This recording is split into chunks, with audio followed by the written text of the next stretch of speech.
And we're live. Good afternoon, ladies and gentlemen. Welcome to this session on Usharmukti, and thank you so much for being here with us today. My name is Sharon Moi, and I am from Pradhan. Am I visible and audible? Yes, you are. Yes, yes. Thank you. Over the years, a number of rivers in the western part of West Bengal have dried up due to blatant interference on nature by human habitation, coupled with climatic changes, depletion of aquifer, lack of recharge mechanism, and collapse of watershed ecosystem in ecological stratum. This was severely impacted the livelihood of poor farmers, as this area is affected by the water scarcity, and almost in every alternate year, agricultural drought remains a common phenomenon. Government of West Bengal has partnered with Bharat Rural Livelihood Foundation and Pradhan as the lead NGO in implementation of Usharmukti, a Bengali term meaning salvation from barrenness in this region. This is an unique collaboration project taken up by the government of West Bengal. The project proposes to follow watershed principles in the implementation of MGNREGA in order to make comprehensive treatment in a given area that may lead to enhanced impact of land water-based intervention. This will aim at treating large areas of about 1.2 million hectares in the catchment to rejuvenate the 7 dying major rivers in 55 blocks of 7 districts. Pardon me, 6 districts. Today we have an amazing panel with us, which includes Shri Dibyendu Sarkar, IAS Secretary, Panchayats and Rural Development Department, Government of West Bengal, Shri Kuldeep Singh, Chief Operating Officer, Bharat Rural Livelihood Foundation, Shri Alok Jana, Integrator, Pradhan, along with self-help group women of Tarafeni 1 watershed from Binpur 2 block of Jhargram district of West Bengal. Shri Rajkumar Mondol, Panchayat Pradhan, Brahmondia Gram Panchayat, Inpur block of Bankura district, West Bengal. Shri Nandolal Bokshi, Coordinator, Tagore Society for Rural Development. Shri Vijay Mahajan, CEO, Rajiv Gandhi Foundation and co-founder of Pradhan. So before we start the panel discussion, let us go through a small video.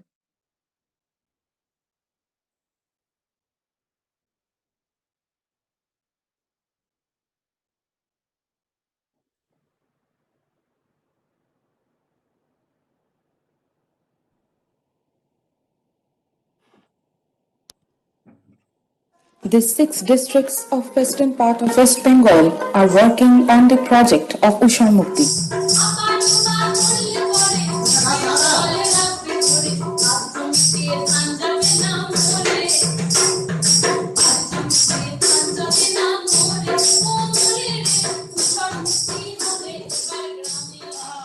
The community, especially the women, came together, striving to learn, plan and execute the work to make their villages evergreen.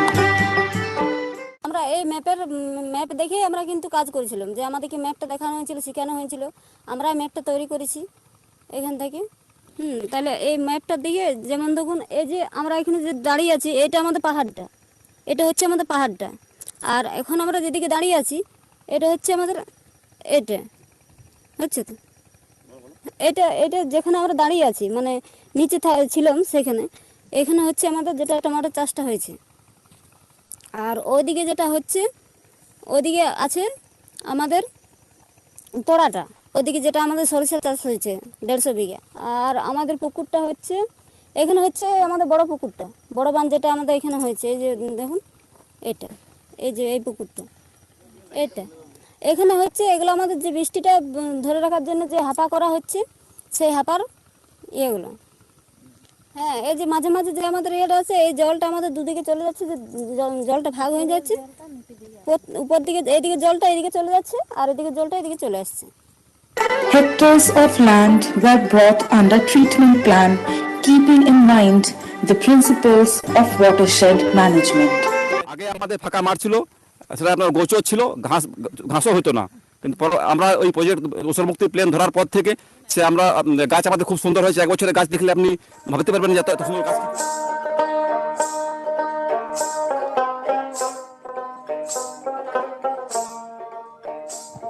And the change was evident when land started to reciprocate. Usharmukti has become a source of livelihood for the people and a source to create sustainable assets for the villages, converting fallow lands to the cultivable ones.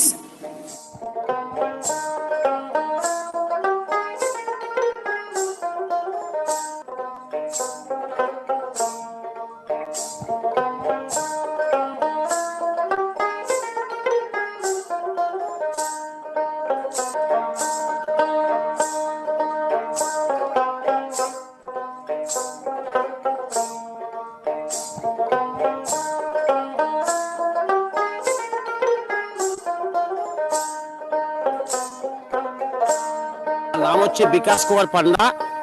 আমার টিমে 5 জনের একটি team. যে জায়গায় আমরা এখন বসে আছি এই জায়গায় মাটি সৃষ্টির থেকে কোনো চাষ হয়নি। আমাদের পশ্চিমে পুরুলিয়া ডিস্ট্রিক্টে এই চাষটা দেখে আমাদের মনে হলো যে পাহাড়ের পাশে এই বিলাতি চাষ করা যেতে পারে। হঠাৎ করে আমরা উদ্যোগ নিলাম। এটা উদ্যোগ নিয়ে আমরা রোটার ফোটার দিয়ে মাটি করে পাথর সরিয়ে এই প্রথম এবছরে এই নতুন চাষ এই এলাকায়। তাতে এই চাষ করে আমরা যা বুঝতে পারছি যে এই মাটিতে বিলাতি খুব ভালোভাবে হবে এবং ফলন মোটামুটি আমাদের প্রতি গাছে 5 থেকে 6 কিলো করে বিলাতি ধরেছে। জায়গাটার পরিমাণ অ্যাপ্রক্সিমেট 40 বিঘা। তো আমরা এই চাষটা প্রথম আমরা পুরুলিয়ার দিকে প্রথম দেখি। পুরুলিয়া দেখার পরে আমরা চিন্তা ভাবনা করি যে এই সমস্ত কাঁকুড়ে মাটিতে আমাদের এই চাষ হবে। এই জায়গাতে আমরা প্লেন শুরু করি। প্রথমত এই তোড়া জায়গা, তা এই সোনাঝুরির প্লেন, আর এই হলদে রঙের যেটা দেখাচ্ছে সেটা হাপার প্লেন। আর এগুলোতে আমাদের হাপা আছে, এখানে হাপা আছে, এখানে হাপা আছে, এখানে হাপা আছে, মানে আমাদের 11টা হাপা এখানে হয়েছে।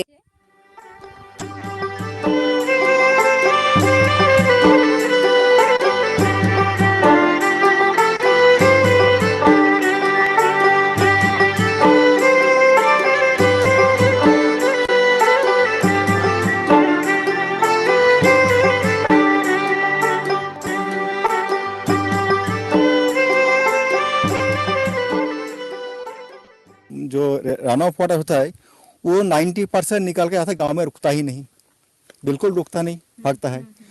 आज जब 1-2 बारिश के लिए जब फसल मरता है हमारा पानी नहीं होता है। हिसाब किया जाए हर हेक्टेयर में, मतलब 1 हेक्टेयर मतलब 2.5 एकड़ होता है। हर हेक्टेयर में जितना पानी मिलता है उससे बरसात का पानी जो है उसमें 2 फसल हो जाना चाहिए। এইভাবে যদি ধাপের পর ধাপ জল আটকানো হয় তাহলে মাটির তলায় কিছু জল প্রবেশ করবে, তবে আমরা ভাববো যে আমাদের গ্রামে জলের সমস্যা মেটাতে পারবো। হয়তো আমরা যে কথাগুলো বলছি সেটা হয়তো মানে আমরা এখন মুহূর্তে না দেখাতে পারলো, 4 বছর পরে তার পরিবর্তন আমরা কিন্তু দেখতে পারবো। জলের স্তর কিছু না কিছু এটার মধ্যে পরিবর্তন আসবেই।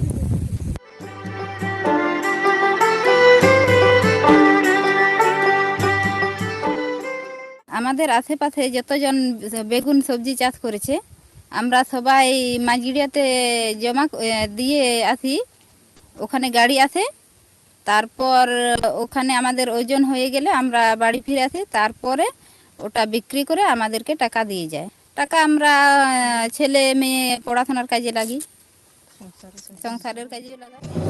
This is a dream that is gradually coming true, and this journey requires all of us to come together to make Usharmukti possible.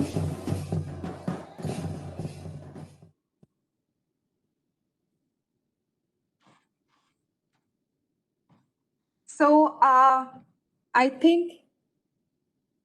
Dibyendu sir is here with us, and it will be my honor to invite Dibyendu sir to share his thoughts.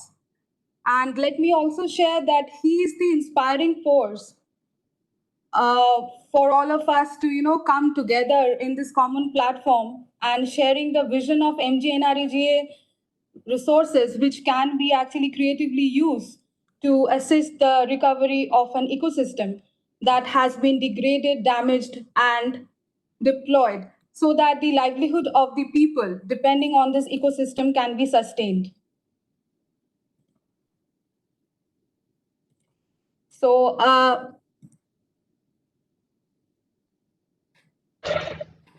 Yeah, I'm there. I request, sir, the platform is all yours. Yeah. Okay. Thank you, Sharnamui, and thanks to the organizers for allowing us, the West Bengal Ushar Mukti team, to make a presentation. So this is being done collectively by a group of people, right from the field to the state level, and even from the national level. I know that Mahajanji will also be there.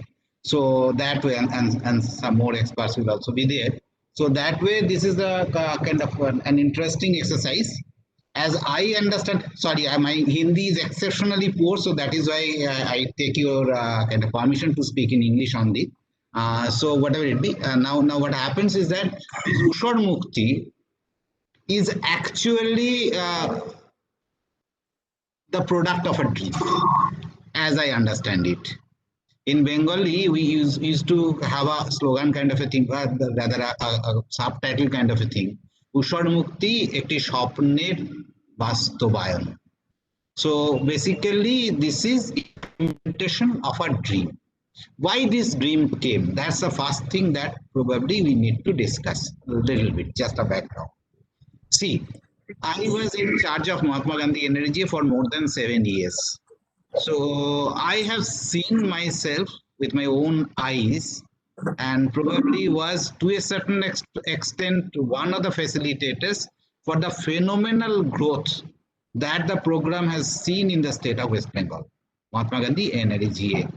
So when we started in the year, say 2011-12 in part, so December 2012-11, and I practically started in January 2012.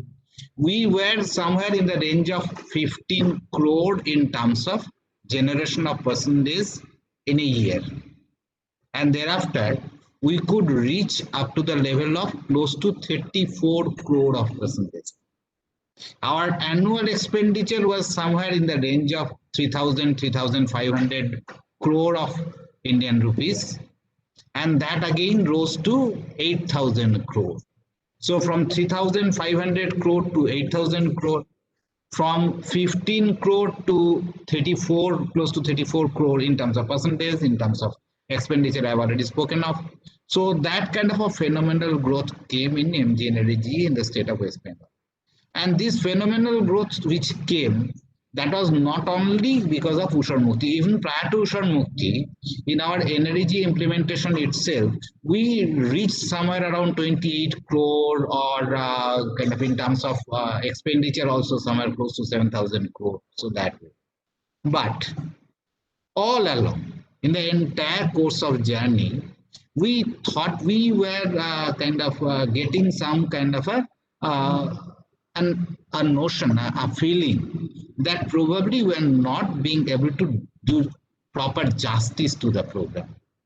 The kind of resources which is flowing and the kind of people who are being involved in implementation of the program, that is not being justified by the quantum of assets that we are generating in people. So why this is not happening? So we had to do some kind of a soul searching exercise, and it automatically came, rather through a process of consultation, it came out that yes, this is not coming because our interventions are always sporadic in nature. Even if you talk in terms of the area which falls under Ushar Mukti, our kind of western part of the state, the rain-fed area of the state, there also, if you look, a lot of good work has been done. Even Pradhan was involved with us in, say, development of mango orchards at a very large scale in the districts of Bankura, Purulia, and Paschim Medinipur. So there a lot of works even happen in the regular NRDGA days as well. But we used to call those as isolated interventions, as isolated islands of excellence. So we started searching how these islands of kind of excellence can be merged into a complete whole where these islands would be turned into a mainland kind of thing.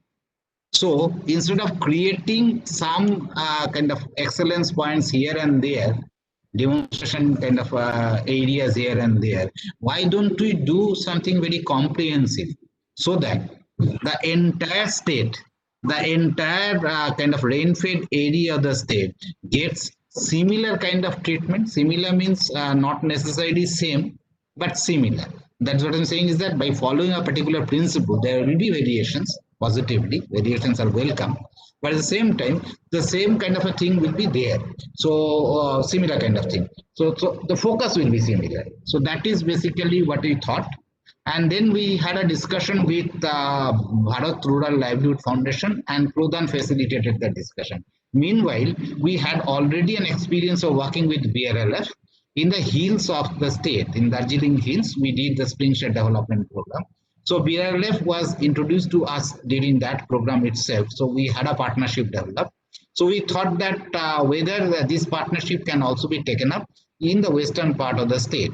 So there is a discussion with BRLF, Pradhan, and the state government in the MGNRDGA cell. So my deputy secretary and I were there, and from Pradhan, Narenji was there, and just I am forgetting who else was there. Probably Arnab or someone like that was there. And then yeah. Shotto sir. Oh, Shotto was there. Yes, he was there. And then from BRLF, Pramothesh ji and Kuldeep, they were there. So there is a discussion which actually happened at kind of Bongo Bhavan itself. And during the course of the discussion, we raised the issue. See, the kind of island of excellence that are being created in the western part of the state, why don't we have some similar kind of partnership that we are doing for the Spring Shade area, the hills? Why can't we do similar kind of partnership, some kind of a partnership develop for the western part of the state, where the civil society organizations, the government, and the elected panchayat representatives can work together, and finally we can go for a very common understanding and a common framework through which you can implement. So the focus ultimately became from individual. There's a absolutely paradigm shift, as I feel it, in MGNRDGA implementation in the state, from individual panchayat oriented or panchayat member dictated, or even kind of the local people dominated kind of things were also there. But what I'm saying is that from here something there, that kind of thing, to something very comprehensive on the basis of a detailed project report. So if we have a detailed project report prepared, and that detailed project report will be done, especially this is basically, as I said, these are the rain-fed areas of the state. So the DPS will be prepared through kind of by applying the principles of watershed. So the approach will be, the process will be treating land, not just kind of implementing certain schemes, but basically treating land. Naturally, for treatment of land, there will be soil and moisture conservation, and there will be activities on kind of plantation and all those things. So keeping that in, and naturally we'll be working from ridge to valley. So keeping that in mind, BRLF immediately agreed, and some kind of an understanding was inked, memorandum of understanding with BRLF, the 7 CSOs, Pradhan as a key partner in the CSO consortium, and the Government of West Bengal in the Panchayat and Rural Development Department, specifically in the MGNRDGA cell. So we had a memorandum of understanding. Immediately we started searching, BRLF started searching for the partners, and 7 civil society organization partners were kind of identified. So then the journey started. And it was a very interesting journey. There were a lot of ups and downs. As you know, in the government, there is always some kind of a problem in accepting the civil society organizations as one of the prime movers. So there are certain problems, but that problem also we had to hammer and hammer and hammer. We had to kind of write to the district magistrates, we had to talk to the district magistrates, the district nodal officers, even to the individual block development officers, and at times even at the level of the Nirman Shahak in the Gram Panchayat. So at all levels, we had to constantly talk, constantly issue guidelines, and a lot of guidelines, a lot of sessions. I still remember in my tenure in MG Energy, I had to write more than 1,000 letters, and out of these more than 1,000 letters, at least more than 300 are in relation to the Ushar Mukti and the activities that we are doing there in the western part of the state. So you understand the kind of massive efforts that we had to make. And ultimately, all these kind of started, the things started changing in the field, and especially the kind of tenacity, the kind of commitment of the civil society partners, the CSOs, is something remarkable. At times, they faced resistance in the field, maybe from the Gram Panchayat kind of elected representatives, maybe from the kind of officials at the Gram Panchayat level, even at the level of the senior officials at the block, the BDO, or even at the district level. So a lot of resistance was when they met, but they very coolly persuaded people to let them understand that this is something which you are doing for the program, which you are doing for the people, and ultimately this will have positive effect on the entire ecosystem in the western part of the state. So that way, we were working. And in course of our work, ultimately in the last, say, more than 3 years have already been over. And as I said, there are ups and downs. At certain times, we thought that probably nothing much will happen, might happen. I never lost my hope. But at the same time, at times we became skeptical a little bit that whether how much push you can do. So at some when things are not moving in the field. But finally, in 6 districts, 55 blocks, 472 Gram Panchayats, and 2,304 for micro watersheds, with 14 lakh hectares of treatable area. So that is the kind of magnitude that we had. And there we did water harvesting, we did upland treatment, for greater kind of water recharging. We did water harvesting at mid and lowland. We did thematic plantation in saturation mode. A lot of interesting examples are there.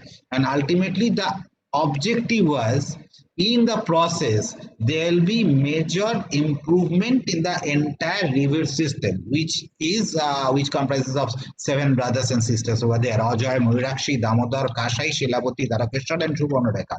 So these 7 brothers and sisters in the western part, which flows to the western part of the state, those will receive additional amount of water, and that water ultimately will be feeding us on our land. So productivity of land will increase. So that was basically the motto. A lot of positive works have been done in the field.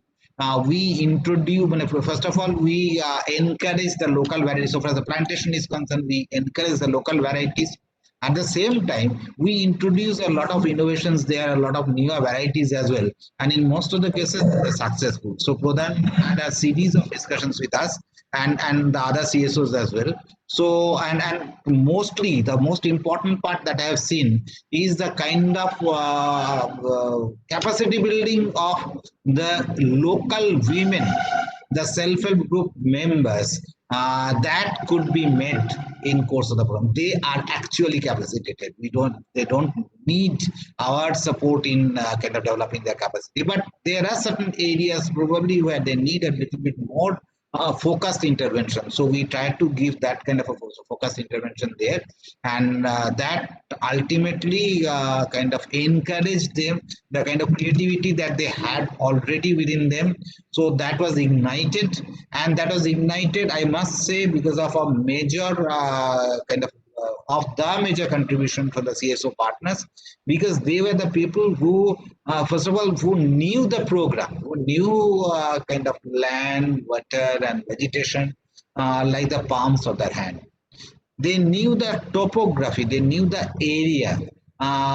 Again, like anything, they were so smooth in reaching out. And finally, they knew the people. They knew how to work with the people. The self-help group members, they were always didis to them. They are always didis to them. And embodying this didi probably is something they enjoyed as well, and they enjoy as well. So that kind of enjoyment, that kind of involvement, ultimately the didis have come forward.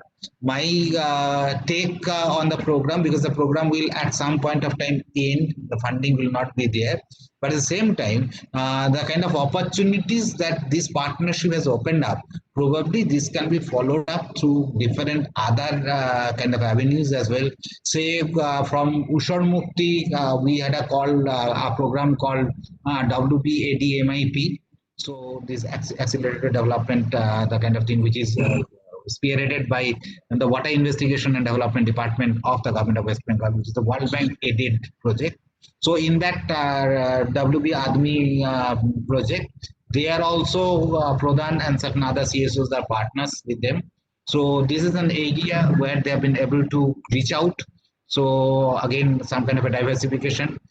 Even in Ushar Mukti has ultimately paved the way to a little bit of more concrete, like in terms of the administration. This is concrete. I don't believe that this is more concrete kind of thing. But at the same time, the seniors in administration, even the chief secretary, the chief minister, they are very kind of elated by seeing that the kind of development that can be done in the field.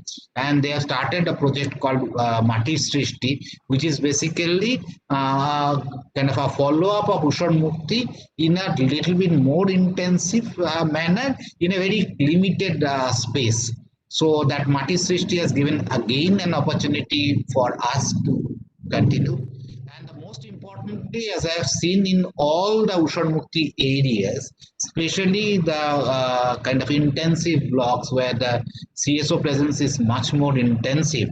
So there, this is the CSOs are trying to diversify into the major livelihood interventions. So be it kind of livestock, be it poultry, be it kind of water-based or plantation-based livelihood. So livelihood interventions they are doing. Even in Bankura, I have seen Pradhan is also engaging with the kind of adolescents on the adolescent health and all those areas. So what I'm saying is that Ushar Mukti has given you some kind of a foothold, some kind of a beginning, which is a very kind of very focused beginning, very with much of gusto and all. So that kind of a beginning Ushar Mukti has given you. And with that beginning, probably you can diversify, you can go for other partnerships as well, you can go for additional support as well from different government departments, programs, as well as from the other actors, the international actors and kind of organizations like that, national and international actors. So that way, whatever gains have been we have been able to get through Ushar Mukti can further be consolidated with our kind of focused interventions in the area, because the people are with us. Us means when I'm talking in terms of the CSOs right now. So even people are with the CSOs and the government, the administration has also been able to see how we can deliver, the CSOs can deliver. So with this thing in mind, probably we don't need any further proof of concept kind of a thing before doing anything, any partnership there with whatever be the stakeholder for development of the area. So you have that freedom, you have that leverage, and use that leverage to go further in this area. So that's basically the basic thing, because I don't think that I didn't consider going through any PowerPoint presentations or photographs and things like that, because the people who are here, they all know, they are part of it. Even those who are at the national level or from other states, they are also in the same kind of business, same kind of activities. So they should also be able to understand without any presentation. I wanted to give you an idea of why we conceptualized it, how we conceptualized it, and how much we have been able to achieve so far, and where we can take it forward. So thank you very much. I end for the time being. Thank you so much, Sam, for taking us through the journey and the evolution of the INRM work to rejuvenate the ecosystem. Thank you so much. Now, I would like to invite Mr. Alok Jana, Integrator Pradhan, along with our self-help group DDs of Tarafeni 1 watershed of Binpur 2 block of Jhargram district of West Bengal to give a brief overview and share their experiences. So, Mr. Alok Jana.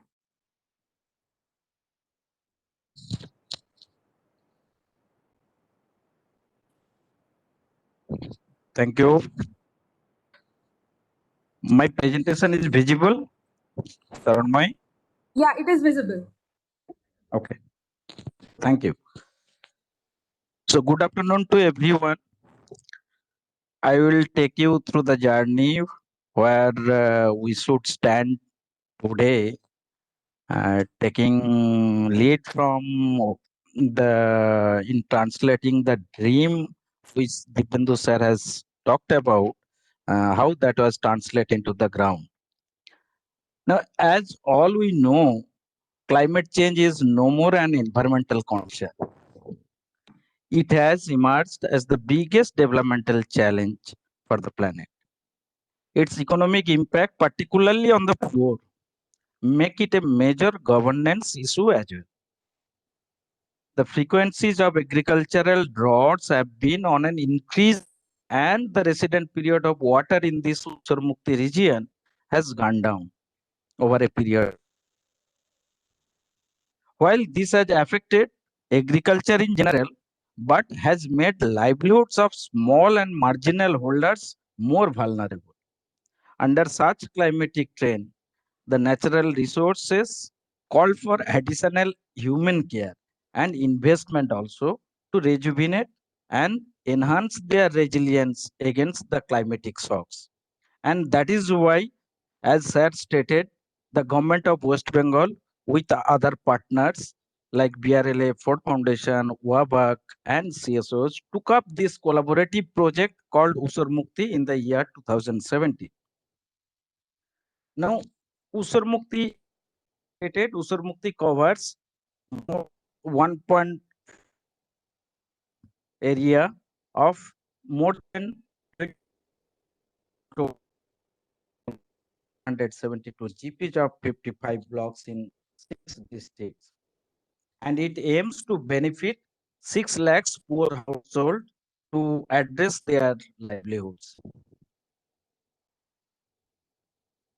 We have started through conduction of a number of capacity building events like perspective building event on watershed development by involvement of experts like Dr. Mirza, horticulture training by ICR Institute of Ranchi, watershed training from ICR Institute of Bhubaneswar, GIS training by water, training on participatory groundwater management by, and ourselves also conducted various trainings, especially on water budgeting after learning from Hindustan Unilever Foundation.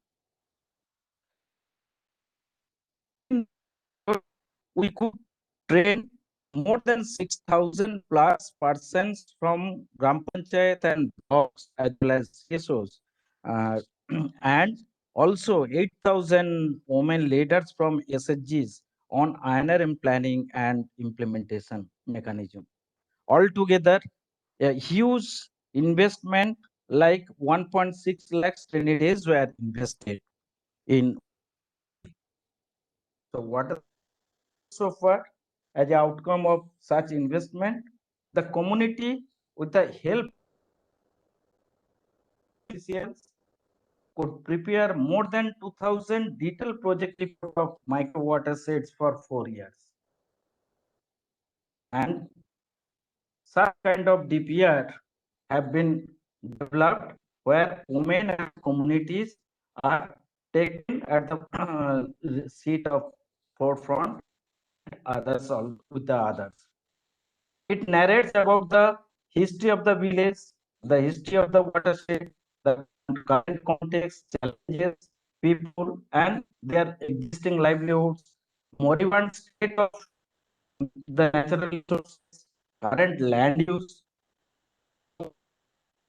for the whole village, and 4-year DPR plan. It also narrates how it will be implemented for the period of the 4 years, as well as how the resources will be translated into the desired state to meet up the goal or vision of the community with expected outcome once the plan will be implemented.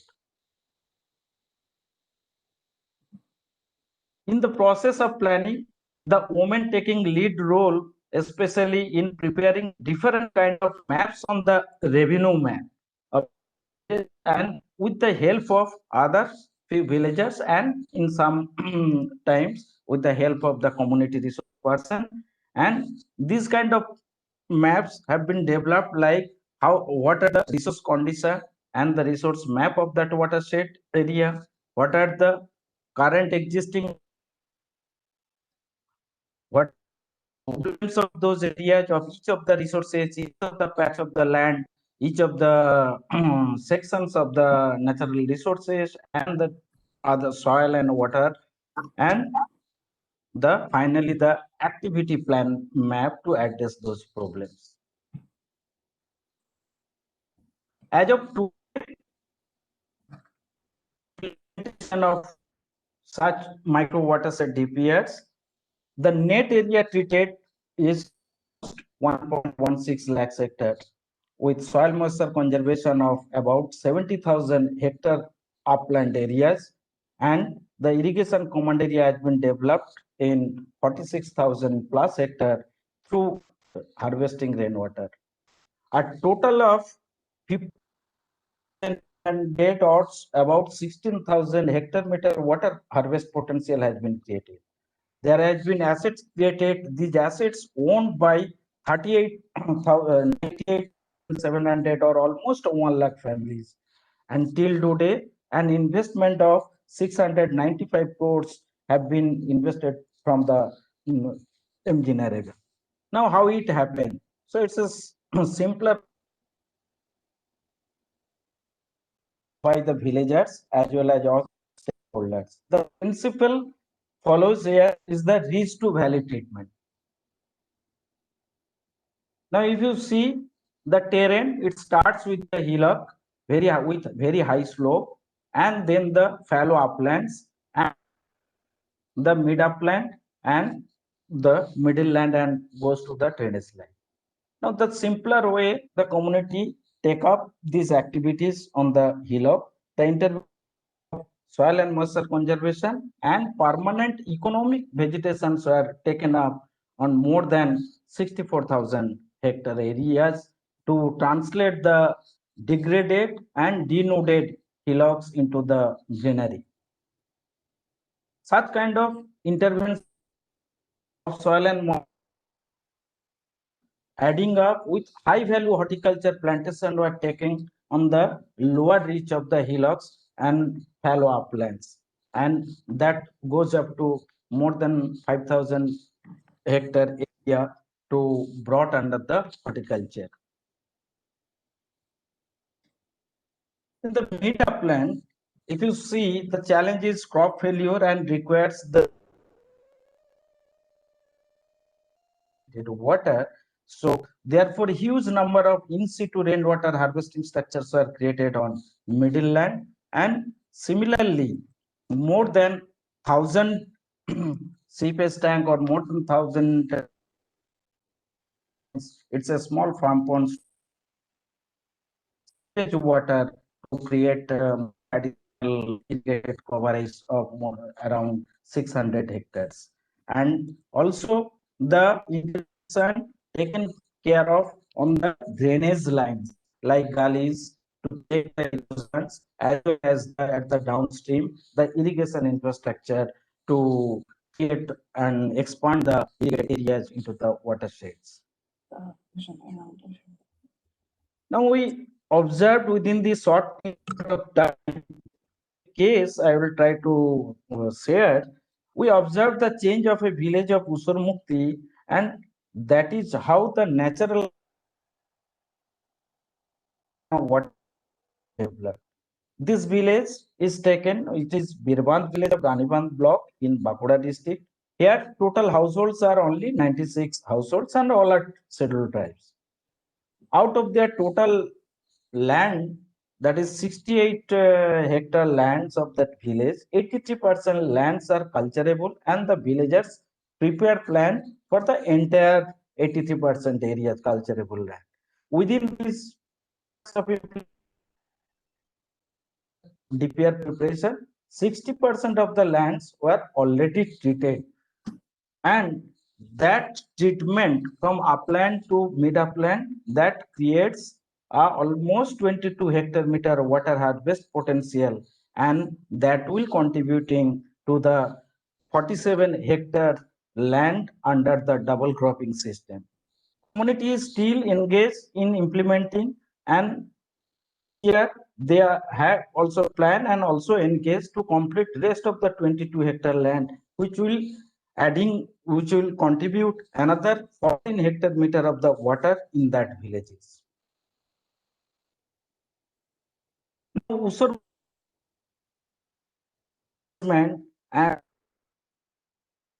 of this village now reach to this kind of change scenario, which helped in soil erosion checking of 36 hectare land.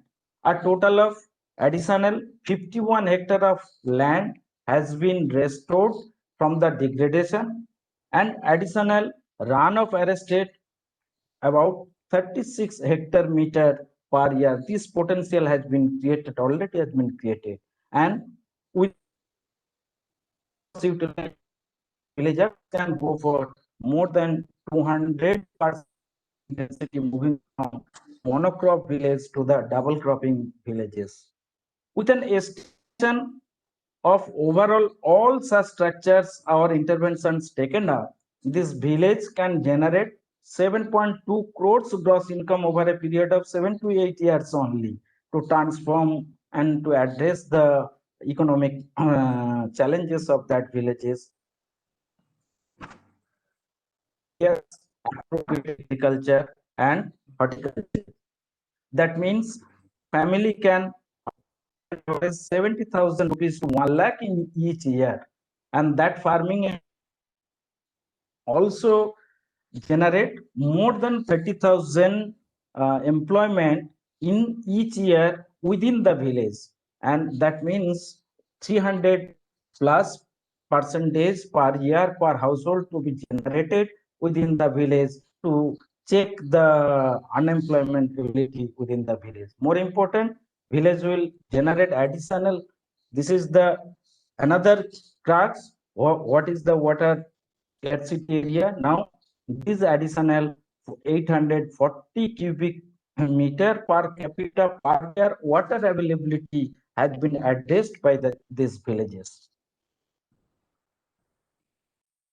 Now we will listen to the voices from the field, but before I end, here I also convey my gratitude to all other funding organizations like APPI, HTPRA, HUF, and other funding organizations of our all CSO partners, whose resources were invested within this initiative in different forms, in innovation, in training, and including other government departments program of West Bengal for investing in Usur Mukti through convergence, in addition with the formal collaborators. I invite Didis from Birgi village to share their experience here.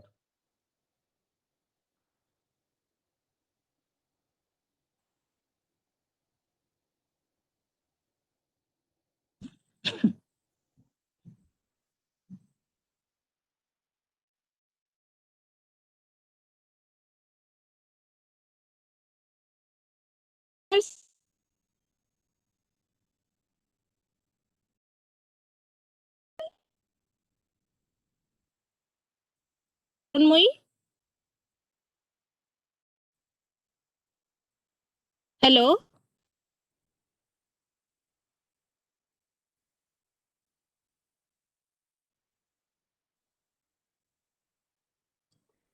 Hello. The voice is cracking, so if you can check your network a bit. কেটে কেটে যাচ্ছে আওয়াজটা। Yeah. It's audible now. are we visible and audible now? Yeah, you Yes, are. yes. You are. Okay.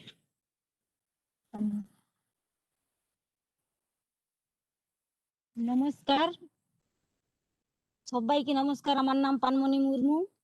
আমরা এখানে বিড়গি ও ডাঙ্গরডিহা গ্রামের দলের দিদিরা উপস্থিত হয়েছি। আমরা সবাই আদিবাসী, সাঁওতালিতে কথা বলি। তো সবাই আমরা একসাথে কাজ করি। আমাদের এখানে শাল জঙ্গলের গ্রাম, পাহাড় ঘেরা।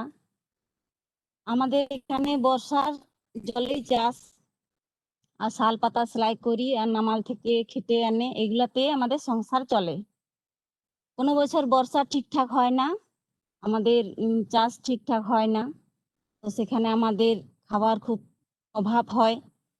পরিবারে মহিলারাই আমরা শেষে খাই, তো মহিলাদের ভাগেই কম মাল চলে যায় হাঁটতে। আর আমাদের এই গ্রামগুলোতে পঞ্চায়েত থেকে পরিকল্পনা হতো, তো দাদারাকে নিয়েই পরিকল্পনাটা হতো। কারণ আমরা মহিলারা তো মূর্খ সূর্খ মানুষ, আমরা অত শত জানি না। দাদারা জমির কাগজপত্র, জমি সবকিছুই জানে, তাই দাদারাকে নিয়ে পরিকল্পনাটা হতো। তো আমাদের এখানে যখন ব্লক পঞ্চায়েত প্রধানের দাদা দিদিরা এসে ঊষর মুক্তি প্ল্যান করেন, সেখানে তারা বলেন যে মহিলারাকেই দায়িত্ব নিতে হবে।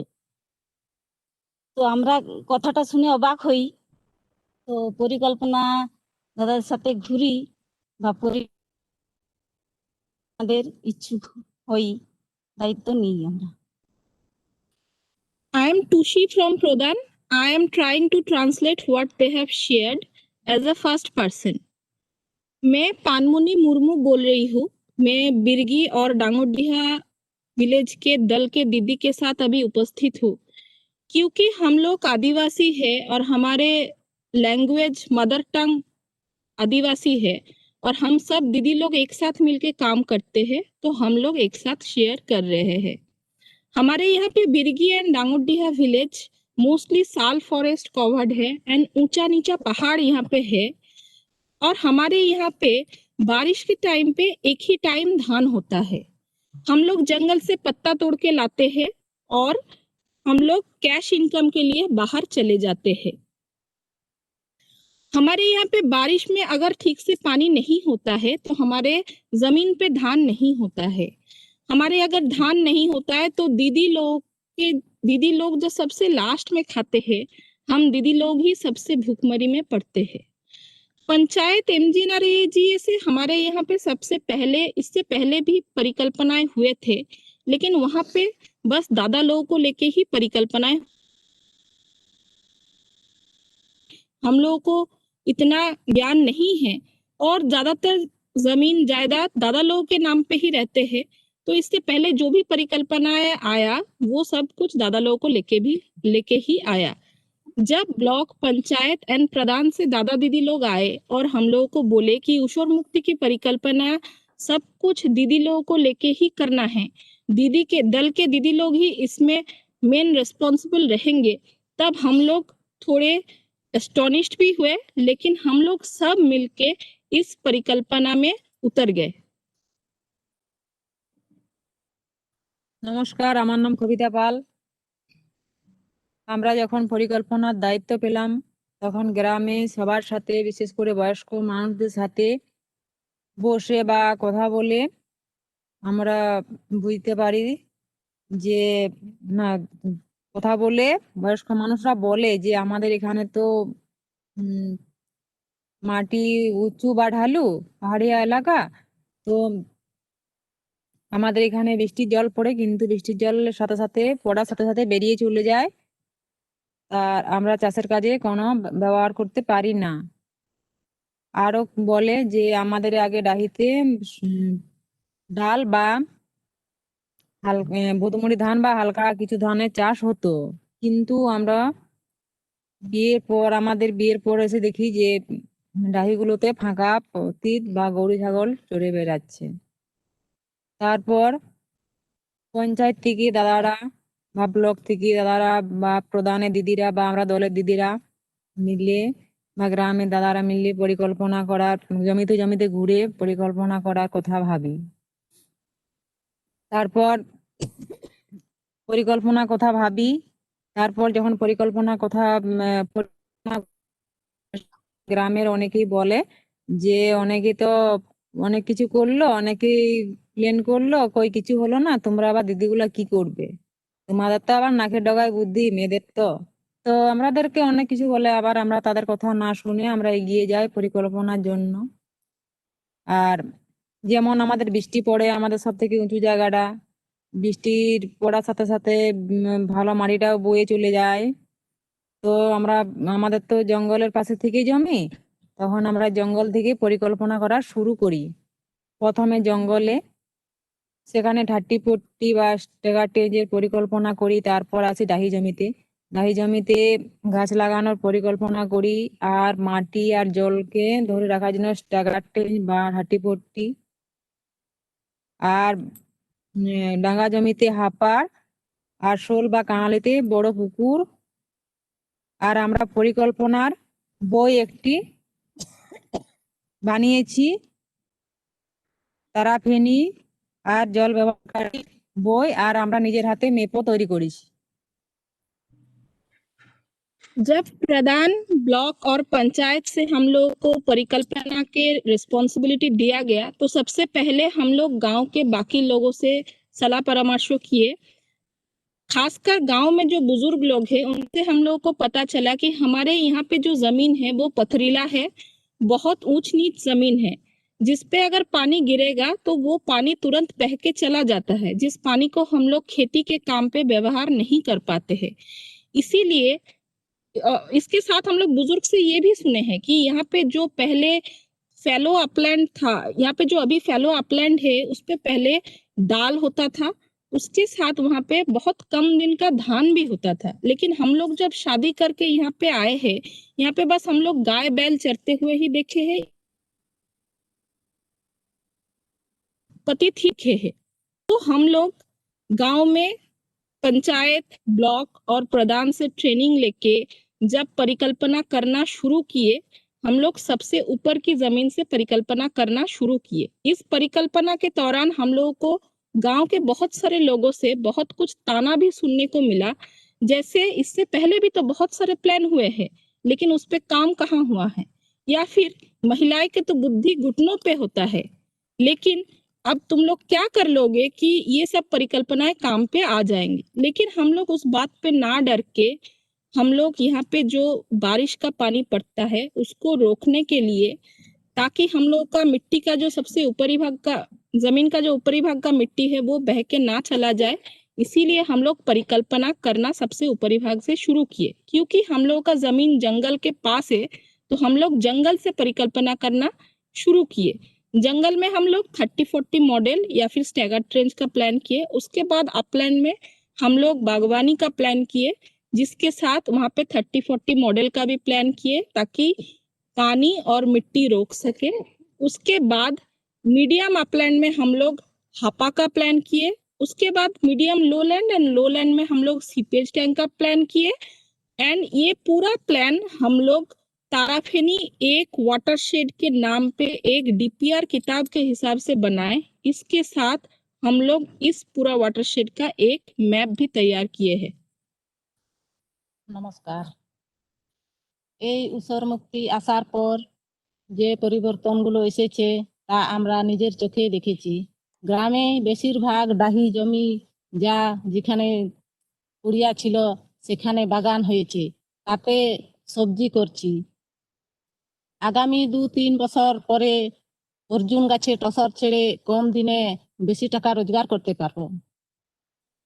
ডাহি জমিতে 30-40 মডেল করাতে মাটি বা জল আটকে রাখার জন্য নিচের পুকুরে সারা বছর জল থাকছে, সেখানে আমরা রবি চাষ করতে পারছি। তারপরে সবচেয়ে আরো বড় কথা হচ্ছে আমরা মহিলারা সবার সঙ্গে কথা বলছি, পঞ্চায়েতে, ব্লকে, ফরেস্ট অফিসে, এছাড়া নানান দপ্তর থেকে লোক আসে, তাদের সঙ্গে বলি, বোঝায়। আর আমরা যেমন আগে বাইরে নামাল খাটতে যেতাম, এখন আর সেটা হচ্ছে না। এছাড়া আমাদের ছেলে মেয়েরা পড়াশোনা করতে পারছে। এমনকি এই লকডাউনে আমরা গ্রাম থেকে এনার্জির কাজ করে রোজগার করতে পারছি। আমাদের এলাকার দল যদি এক না হয়ে ঊষর মুক্তির কাজ না করতাম, তাহলে এই জায়গায় আজ আমরা পৌঁছাতাম না। গ্রামের মহিলারা যদি এক না থাকতাম, তাহলে এই কাজ সম্ভব নয়। লেখাপড়া না জেনেও কোনো লোকের কাছে ভালো কাজ করে দেখানো যায়, বা গ্রামের ভালো ভাবা যায়, বা গ্রামে পুরো গ্রামের ভালো ভাবতে পারি, তা আমরা গ্রামের মানুষের বিশ্বাস জাগিয়ে दिएছি। ऊषर मुक्ति आने के बाद हम लोग कुछ ही दिनों में बहुत सारे चेंजेस अपने गांव में देखे हैं। जैसे हमारे जो डाही जमीन पहले पतित थे, उसमें हम लोग बागवानी किए हैं। उसमें बारिश के सीजन में हम लोग बहुत सारे सब्जी चाष भी किए हैं। वहां पे जो पौधा लगा है, उस पौधे में हम लोग अगले 2-3 साल में तसर छोड़ के बहुत कम दिन में आय भी कर पाएंगे। और क्योंकि डाही जमीन पे हम लोग 30-40 मॉडल करके बारिश के पानी को रोका है, इसीलिए नीचे की जमीन पे हमारे जितने भी पुकुर और तालाब है, उसमें ज्यादा दिन पानी रह रहा है। उससे हम लोग अभी रबी चाष भी कर पा रहे हैं। उसके बाद सबसे बड़ा जो बात है, वो है हम दीदी लोग खुद पंचायत, ब्लॉक, फॉरेस्ट ऑफिस में जा रहे हैं। हमारे गांव में भी बहुत सारे दफ्तर से लोग आते हैं, हमसे मिलते हैं, मुलाकात करते हैं। उसके साथ हम लोग यहाँ पे पंचायत से जो काम हुआ है, पूरा लॉकडाउन में एनआरईजीए के काम के चलते हम लोग को बिल्कुल भावना नहीं पड़ा है। हमारे यहाँ पे बाहर नामाल जाने का, जो माइग्रेशन जाने का जो ज्यादा प्रवणता था, वो बहुत घट गया है। इससे क्या हुआ है, हमारे जो बच्चे हैं वो भी घर में रह के पूरा शिक्षा हम लोगों को मिल रहा है, उन लोगों को पूरा शिक्षा मिल रहा है। इसके साथ हमारे यहाँ पे जो दीदी लोग हैं, हम लोग ये सोचे हैं, ये जाने हैं कि हम लोग बिना पढ़े लिखे हुए भी गांव के पूरा गांव का भलाई सोच सकते हैं। उसके साथ हम दीदी लोग अपना भलाई सोच सकते हैं, और पूरा गांव का कॉन्फिडेंस हम लोग को बढ़ा है। तो इसमें हम लोग बहुत खुश हैं। सबको thank you.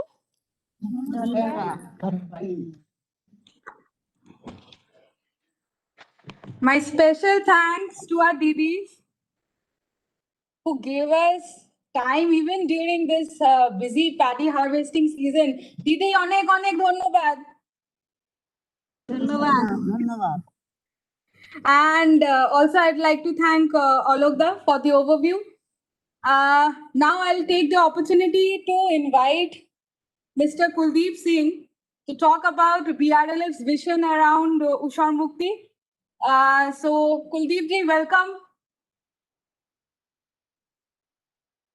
Yeah, thank you, sir. Welcome, sir. Welcome. Sri Debyendu Sarkar, Sir, Secretary PNRD, Government of West Bengal, Sri Vijay Mahajan, CEO Rajiv Gandhi Foundation, Alak Jena from Pradhan West Bengal team, Nandlal ji, Tagore Society, Rajkumar Mandal, Pradhan Bankura from one of the district of Uşar Mukti, and Didis from SSG is wonderful. They had explained such a nice narrative given. I mean, such a wonderful narrative, and really very happy to listen them, the real beneficiary of the project, of Uşar Mukti project. So thank you very much, Pradhan and Saran Moi, for giving this opportunity to share the journey of one of the biggest project of BRLF, BRLF supported project in this Samagam. So I will not share more about the progress and of the project. I will focus more on specific what kind of learning we have from this project and how these learnings we taken to other states. What are the things which went well? What are the things which went wrong? So I will focus on those aspects. So I'm just sharing my screen.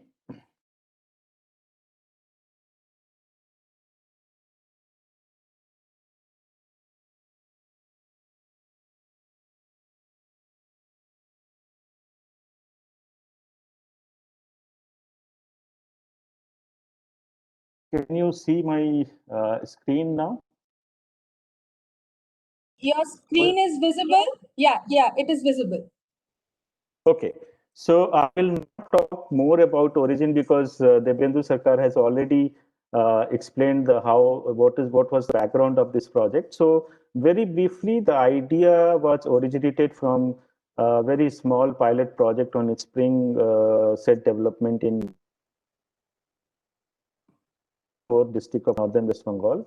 So this project was initiated in the end of 2016. And basically, we were doing this participatory groundwater management in the Jalpaiguri area, and Aquadam was also was one of the resource agency, and Prasari was the implementing agency.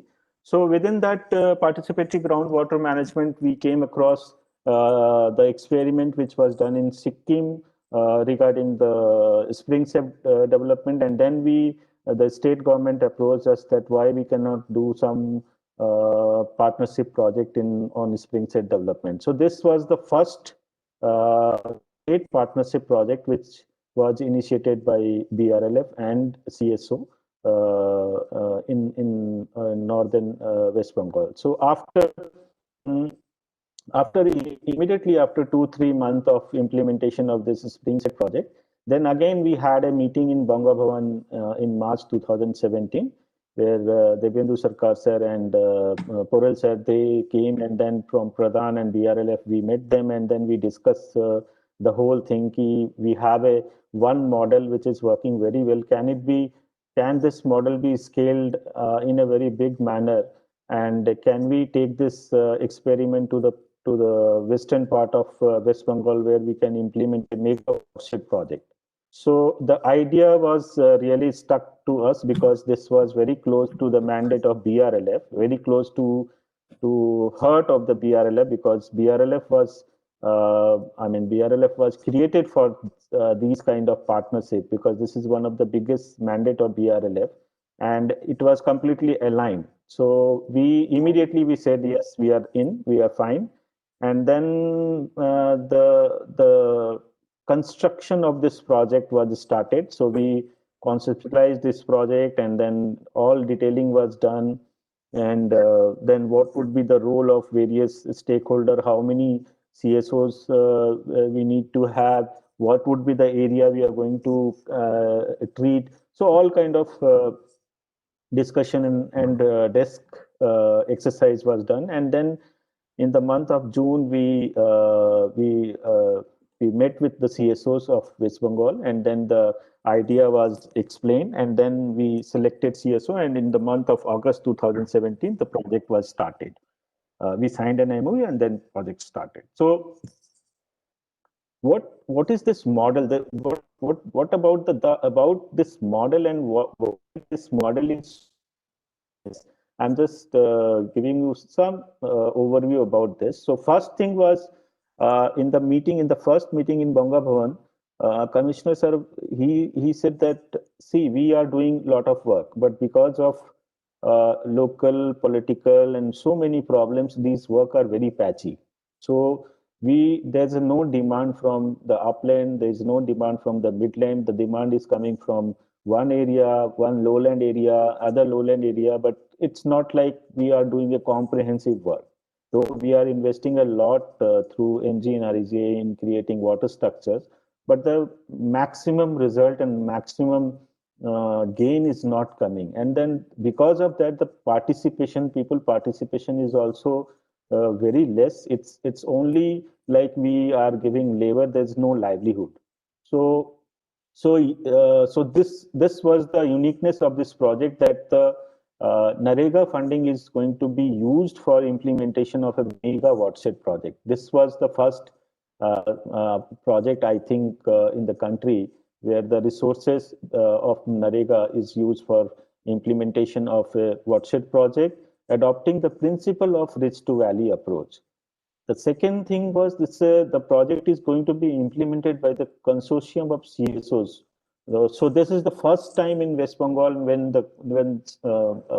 consortium of CSOs, they joined hand to effectively implement a flagship program.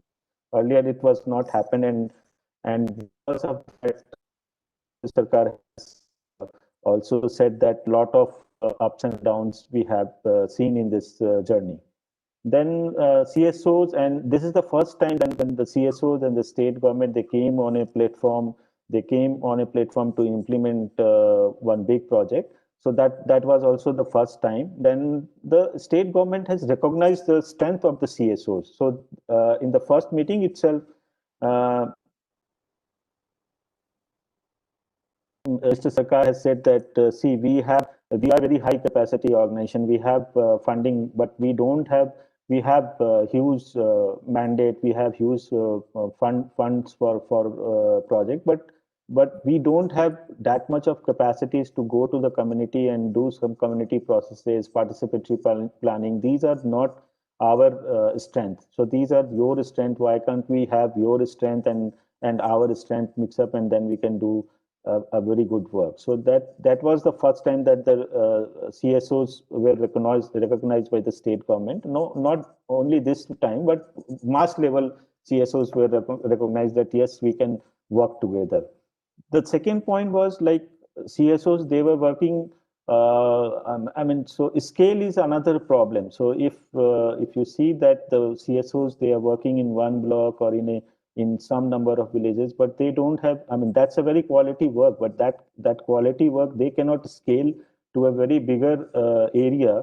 So that's a challenge because that's a resource that require a lot of resources. So that was one of the constraints. And in this project, CSOs were able to scale their work beyond 1 block to 2 block, 3 block, 4 block.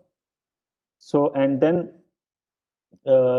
community participation was very strong in this project. So mainly the local volunteer and women groups. You had seen that women group also. Then we trained around more than 2,000 Dhara Sevak, local volunteers, who were with us in the initial of 3 to 4 months, doing all kind of planning and everything. And these are the volunteers who were picked up from the same village. So that was one of the uniqueness of this project. And also there was a very strong review mechanism which was adopted in this project. And this was not at the level of BRLF, but it was at the level of district level and the block level. So a lot of review mechanism was there in this project. So what went well or what went wrong? So one, I will go through the well first. So the one thing which is coming out very prominently is the relationship. It's a very healthy relationship which has been developed between the state government and the CSOs, the local CSOs.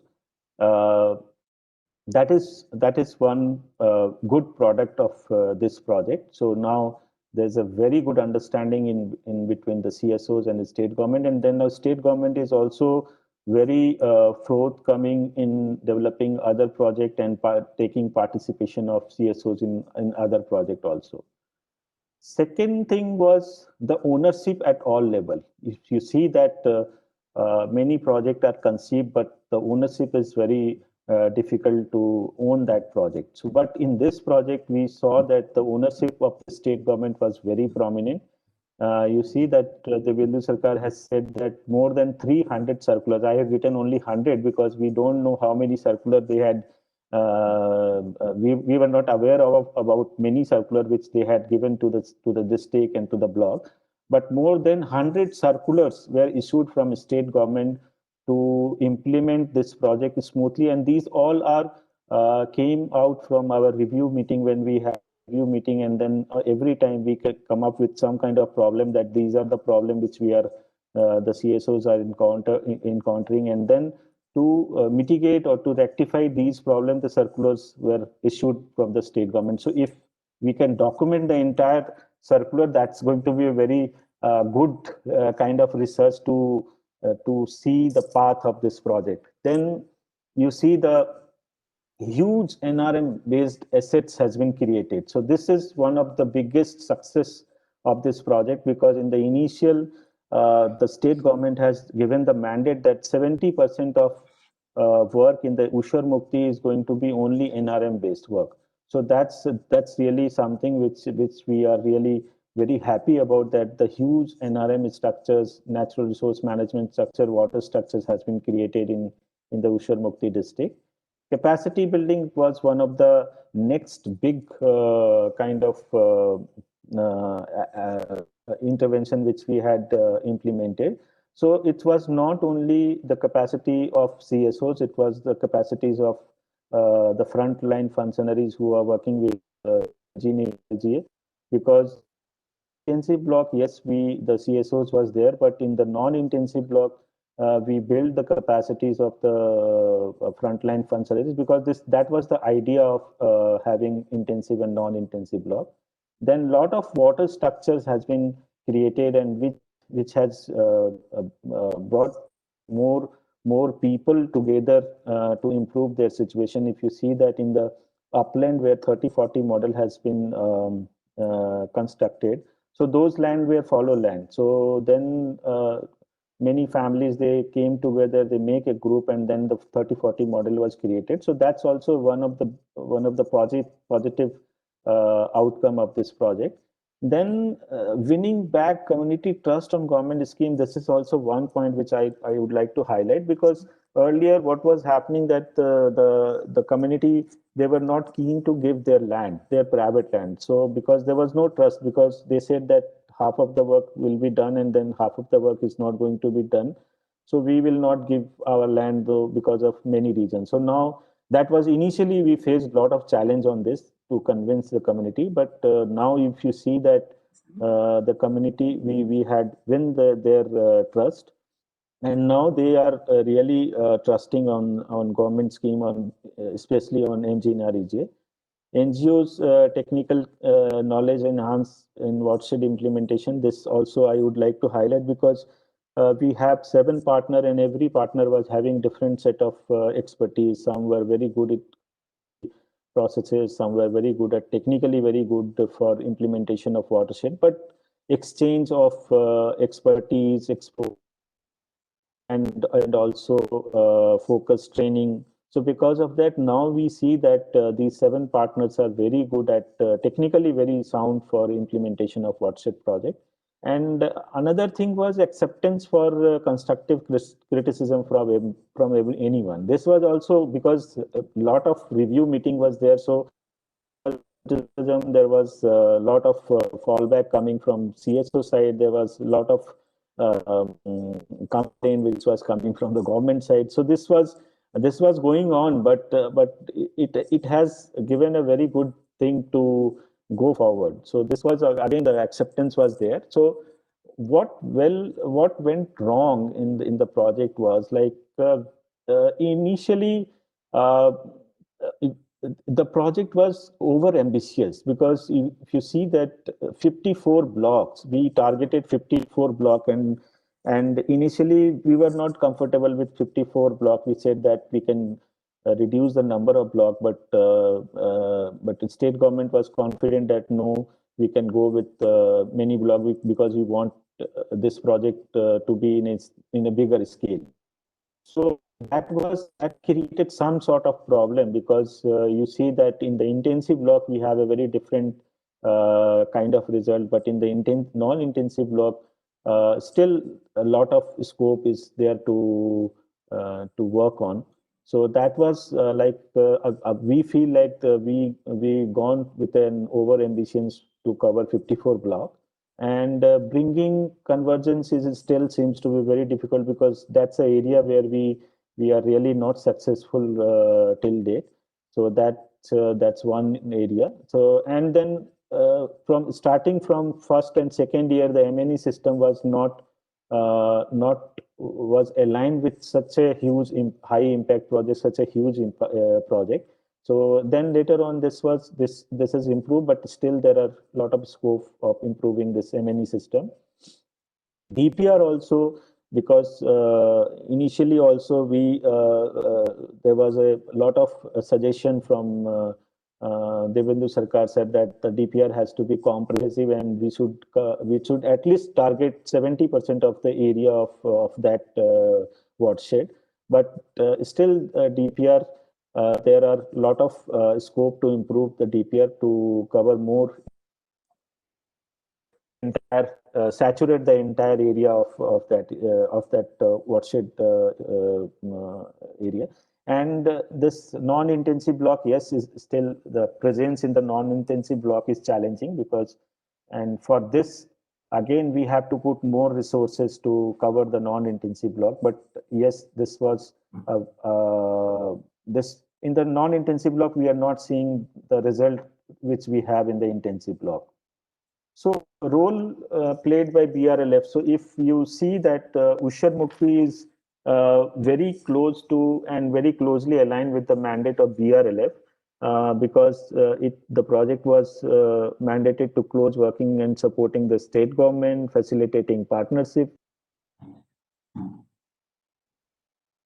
creation of flagship program, and leveraging resources from the government project and working on a high scale project. So because of this project was very close, and we played a lot of role in conceptualization and design of the project right from the initial, because I was associated with the project from first discussion to till date.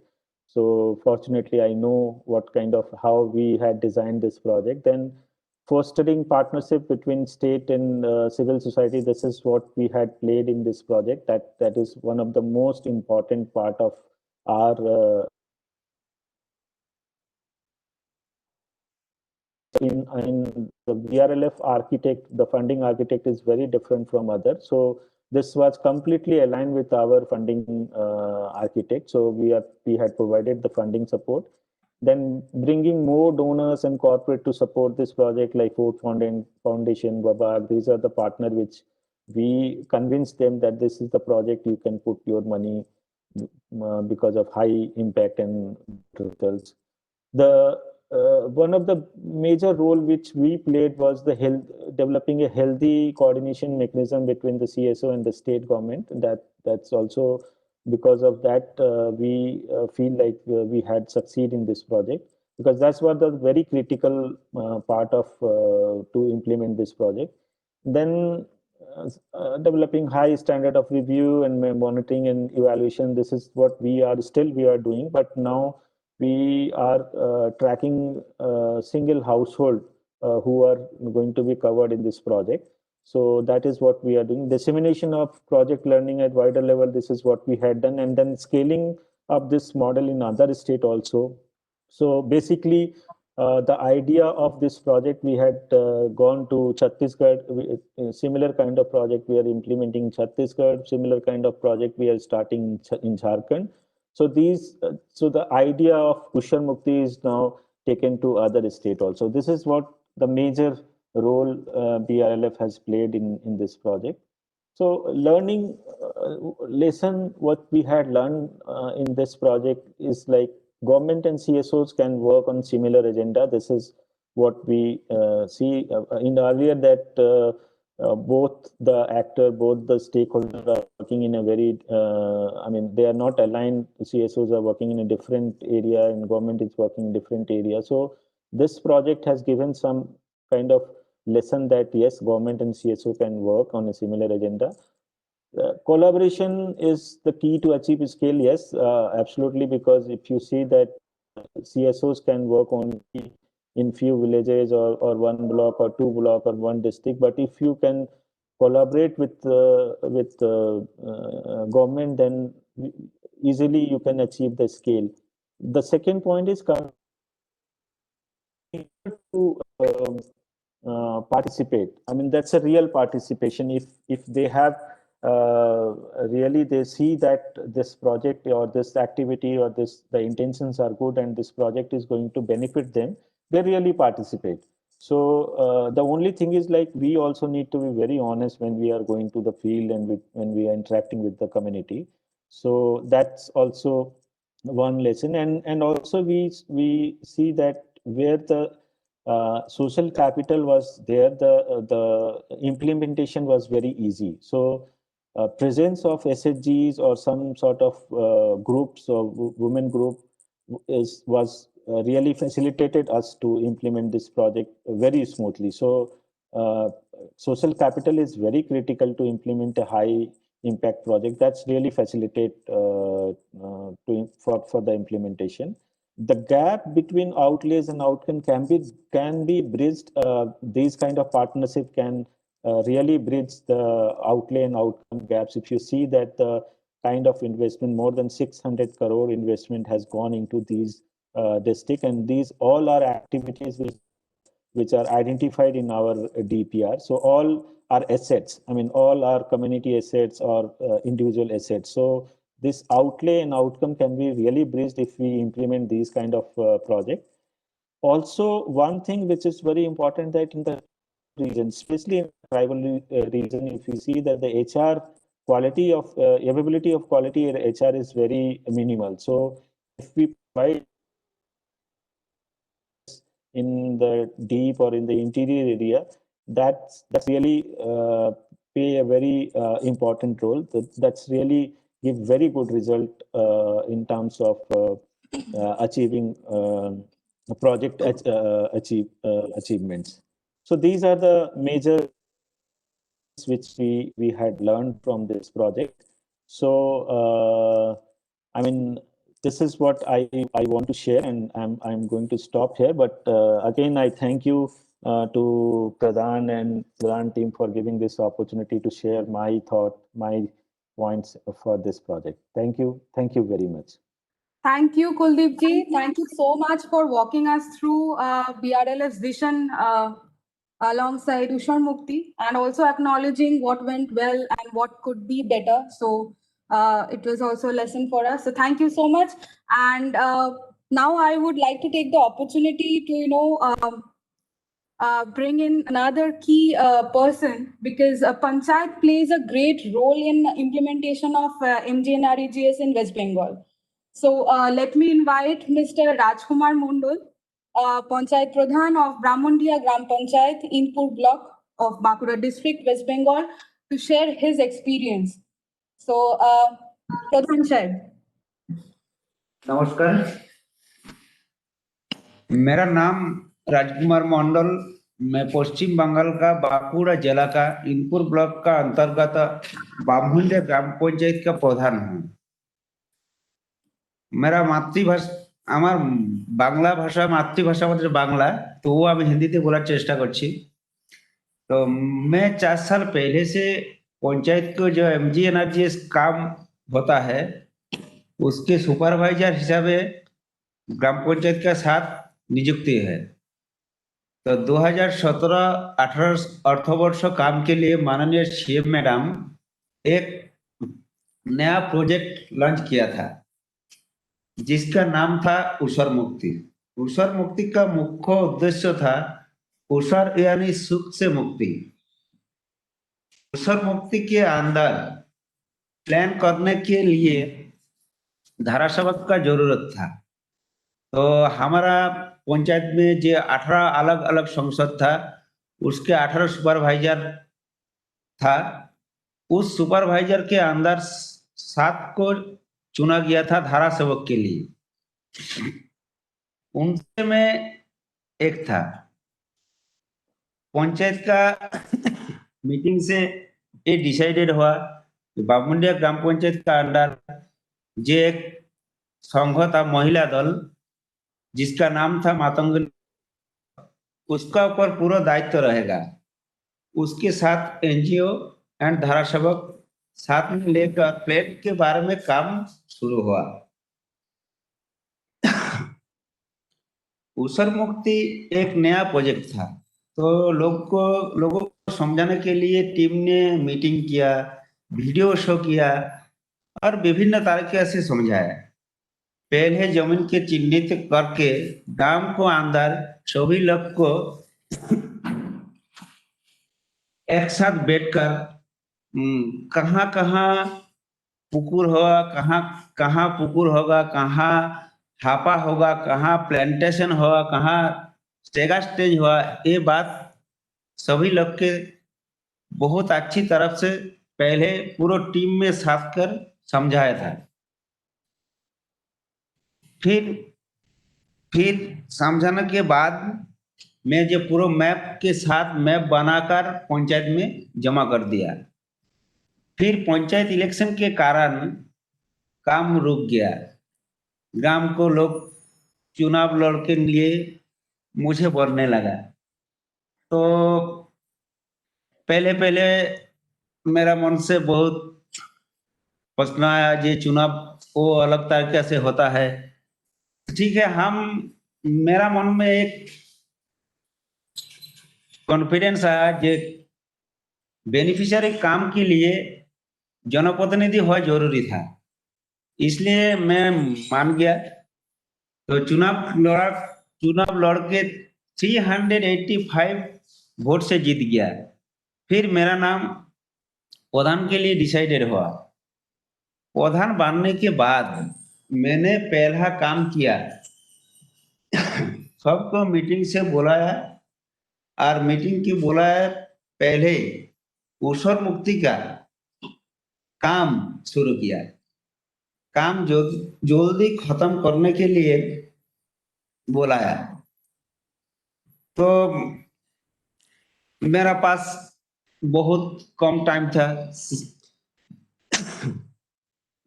इसलिए सभी ने दिन रात जागकर हम लोग DPR बनाया। Plan sanction होकर आया तब मुझे बहुत अच्छा लगा। इसके बाद काम शुरू हुआ। काम देखने के बाद बेनिफिशियरी का बहुत अच्छा लगा। इसके बाद पंचायत में लोगों को भीड़ होने लगी कि उनका भी काम किया जाए और ज्यादा स्कीम हमारा पास आ गया। इस पूरा कारण से एनजीओ को पूरी तरफ से पूरी हेल्प मिली, तो पंचायत को कोई दिक्कत नहीं हुआ। ऊसर मुक्ति आने से पहले एमजीएनआरजी का काम बहुत छोटी छोटी होता था, लोगों के संपत्ति सही से नहीं होता है। जिस जमीन को बेनिफिशियरी का कोई काम नहीं आता, उस जमीन से आज ब्रिंजाल, मैंगो, मौसम्बी होता है, नतून पुकुर खनन होता है, उसके मछली होता है।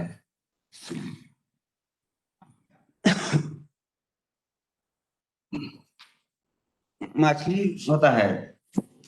तो और पब्लिक को ज्यादा इंटरेस्ट बढ़ चुका है।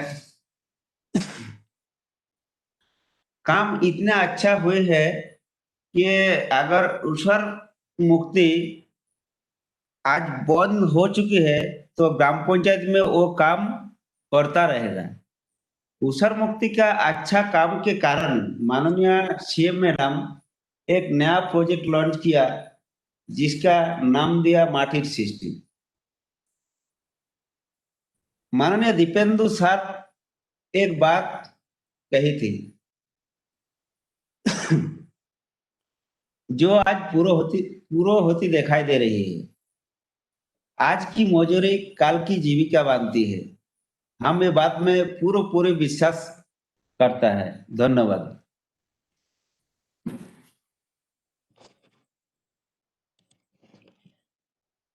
धन्यवाद प्रधान साहेब, धन्यवाद।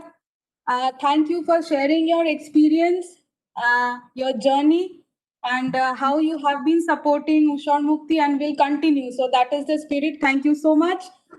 And 7 civil society organization played an important role in this whole collaborative effort. So Now I would like to invite Mr. Nandalal Bokshi, Coordinator, Tagore Society for Rural Development, to share the experience of civil society organization. So, Mr. Nandalal Bokshi. Thank you. Good evening to all. Welcome in this session of presenting on behalf of all CSO partners for Usharmukti project. Is it visible? Yeah, it is visible. Okay, thank you. In our journey, we have development research communication and services centers, Lokokullan Porishad, professional assistance for development action, Pradhan, Rosary, Development Association RDA, Samohika Mott, and Tagore Society for Rural. Before Usharmukti, actually our work experience was in isolation. As a CSO, we never experience in working in a common vision and objective. And we have known very little each other and very little working knowledge among us. Before Usharmukti, we implemented very and Usharmukti is one of the biggest collaborative projects in the country in terms of geographical area coverage by government with CSO.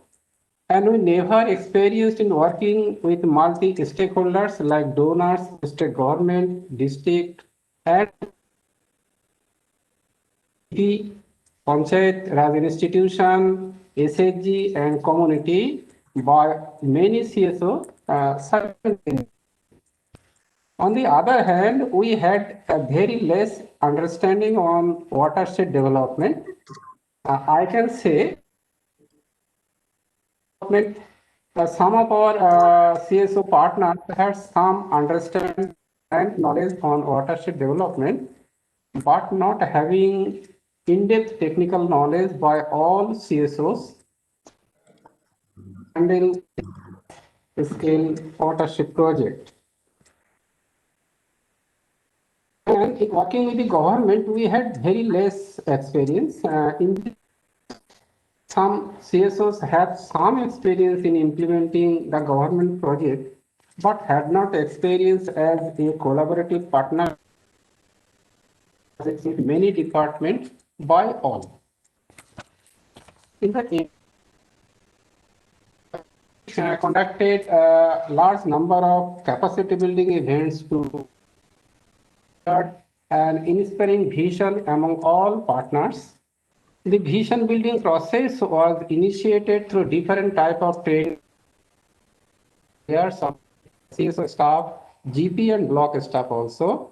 Apart from the motivational aspect, all type of technical trainings on watershed to all CSO staff, such as watershed planning and executing, agriculture and livelihood, engine analysis process, MIS, GIS, Excel sheet, and so on. There is so many partners as well as GP and block staff. In the engagement process, we tried to establish a partnership as a value, which was based on the trust. We can say the partnership as the coalition of CSO, and it was built not through any formal MOU, but it based on some values like equity, transparency, mutual understanding, and collaboration. Along with the leadership of the government, we try to provide delegates, especially for women. In this process, large number of women are involved. They're taking a vital role in creating awareness and in all steps of DPR preparation. Also, they're taking the ownership of assets created and they are utilizing those for their livelihood development. Since different CSS came together and they have diverse belief and thought, the efforts were given to understand the skills and the competencies of each other, and we also tried to outline the areas of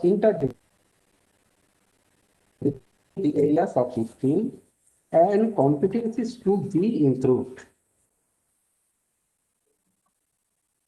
Engagement, we have created a space for exchanging experiences and a regular system of review. In this purpose, we formed SPNU at the state level, DMU at the district level, where we could exchange our experiences and challenges faced.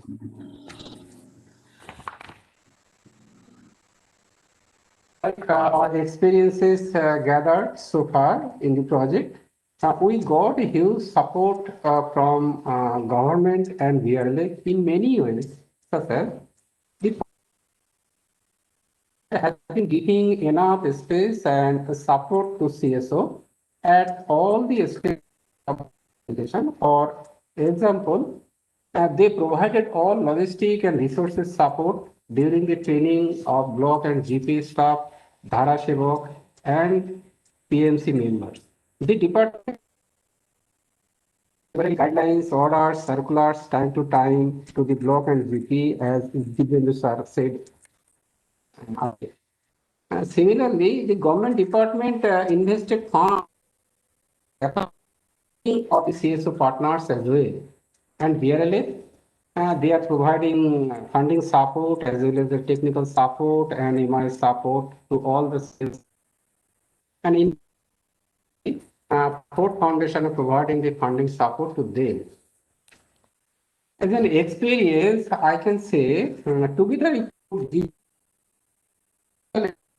marginalized section and the women, we found large number of SC and ST and OBC community and women SHG members are came forward through different activities of Usar Mukti, and they take in many cases.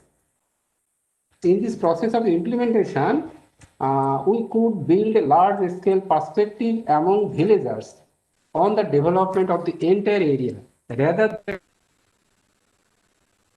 they performed their role in everywhere very well. In the planning exercise also, the whole communities better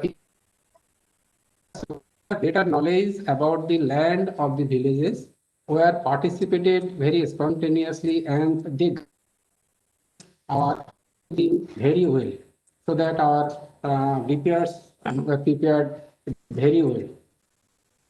Some changes happened in the scheme implementation by most of the GPs.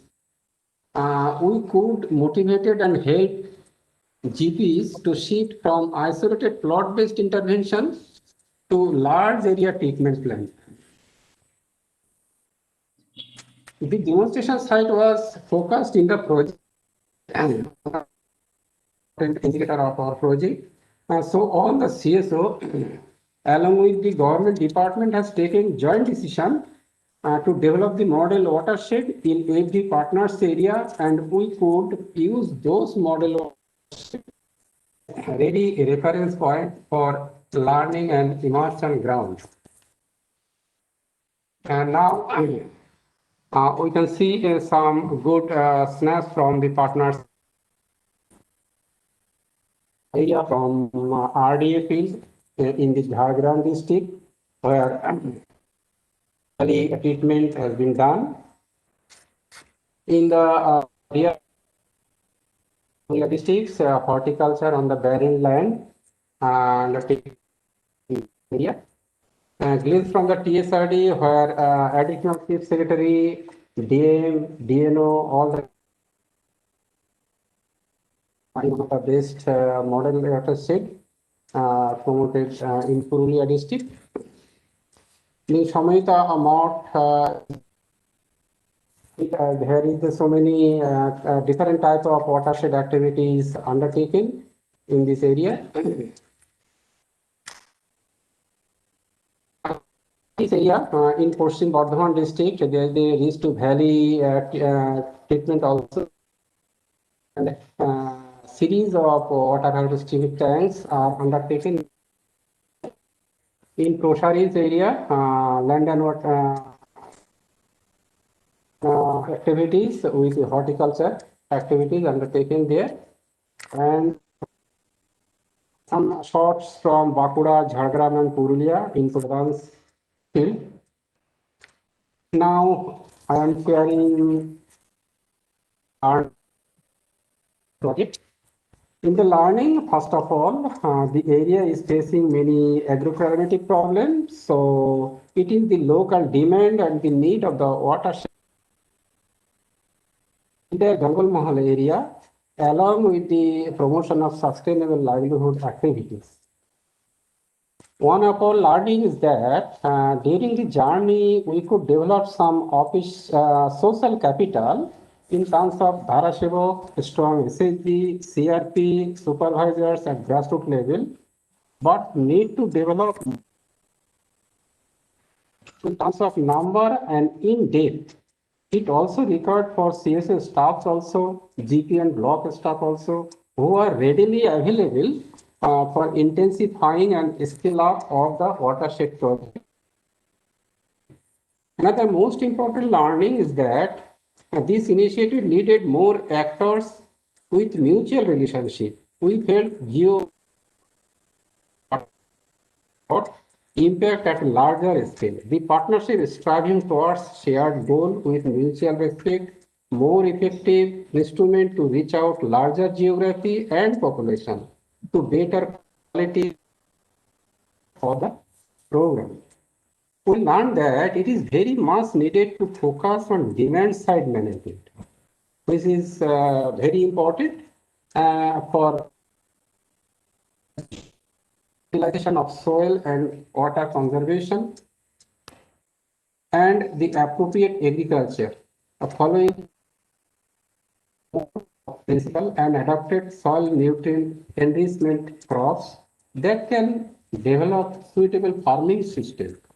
In the whole implementation process, a strong monitoring mechanism state level to Gram Panchayat level by involving all CSO partners and actors at their respective nodes was very helpful. And the good result in terms of quality of assets created and its impact of the project, the other blocks demanding, and there is need to leverage resources for those blocks. And thank you for giving me the opportunity regarding the collaboration of with CSO partners. Thank you. Thank you. Thank you so much, Nandalala. Thank you for your sharing. And now I have the honor to invite Mr. Vijay Mahajan, CEO, Rajiv Gandhi Foundation, co-founder of Pradhan, to share his thoughts on way forward and concluding this session. I'm extremely happy to mention that during the last December, Vijay visited our Usharmukti project. So Vijay, all over to you. Thank you, Sharnmoy.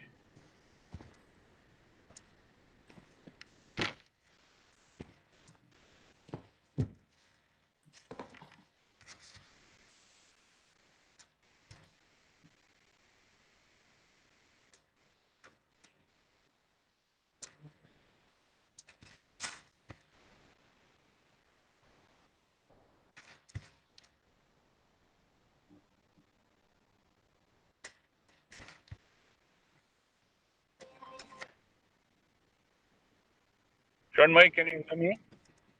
Yeah, I can hear you. Okay, good.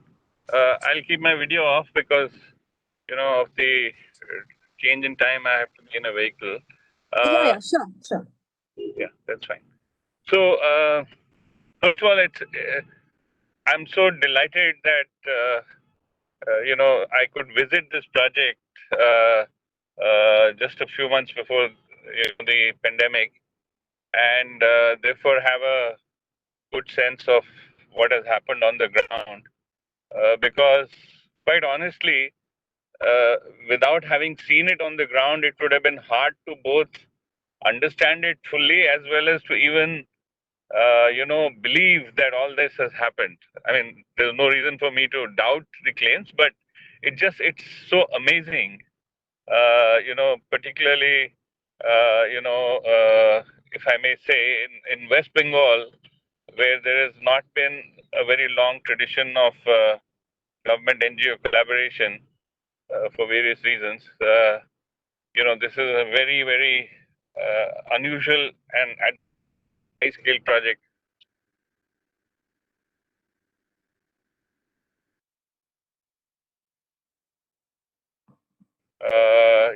And Vijay, for your keeping voice the is breaking. Your voice is breaking. So okay कहीं पे एक जगह रोक सकते हैं side में कहीं रोक लो क्या रोक लो yeah, it is better. Yeah.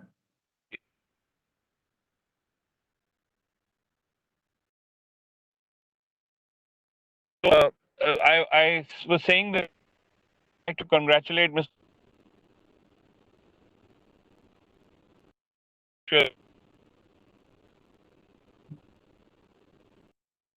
And for having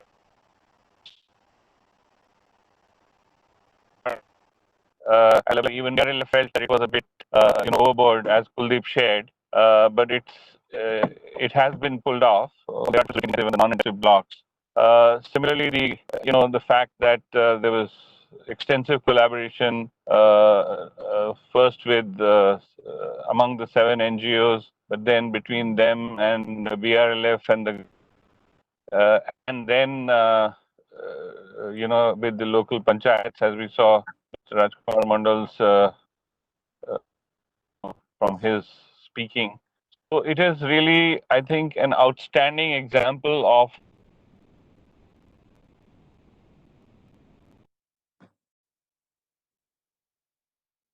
this crore that has been spent.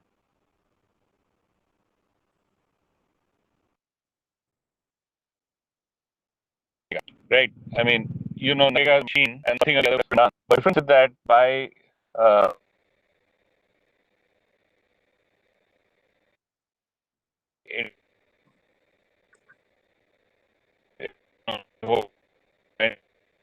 by taking the approach, and stakeholders, the effect instruments, as we presented, that income differential has been created. Now that's transformative. That even if there's some underachievement of that is transformative. I've been to Birban, so I can imagine what that kind of an income generating will do to that area. So this is really something. This work is really worth celebrating. I want to congratulate all the BRL, the courage and the vision to go from a small project in Jalpaiguri to this big one. All the partners, and of course,